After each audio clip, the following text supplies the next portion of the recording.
तरुणांचे राष्ट्र, जगातील सर्वात मोठी लोकशाही अशी बहुविध बिरुदे असणाऱ्या देशातील तरुणांमध्ये संसदीय लोकशाहीच्या मूल्यांचे रोपण करण्यासाठी तथा राज्य विधिमंडळाच्या विधी निर्मिती प्रक्रियेबाबत महाविद्यालयीन आणि माध्यमिक विद्यार्थ्यांना जागरूक करण्यासाठी जनार्दन भगत शिक्षण प्रसारक संस्थेच्या खांदा कॉलनी येथील चांगुकाना ठाकूर महाविद्यालयातील इंग्रजी माध्यमिक स्कूलमधील विद्यार्थी आणि प्राध्यापक यांच्या चमूने सोमवारी महाराष्ट्र विधिमंडळाच्या अर्थसंकल्पीय अधिवेशनाला भेट दिली।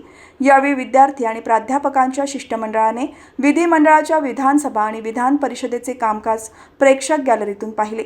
यावेळी सभागृहात चालणाऱ्या कामकाजाची त्यांनी माहिती घेतली। दोन्ही सभागृहाचे कामकाज झाल्यानंतर आमदार प्रशांत ठाकूर यांनी विद्यार्थी आणि प्राध्यापकांच्या चमूसोबत मुक्त संवाद केला आणि अशा प्रकारच्या विद्यार्थी केंद्रित उपक्रमांच्या सातत्यपूर्ण आयोजनाबाबत शुभेच्छा दिल्या।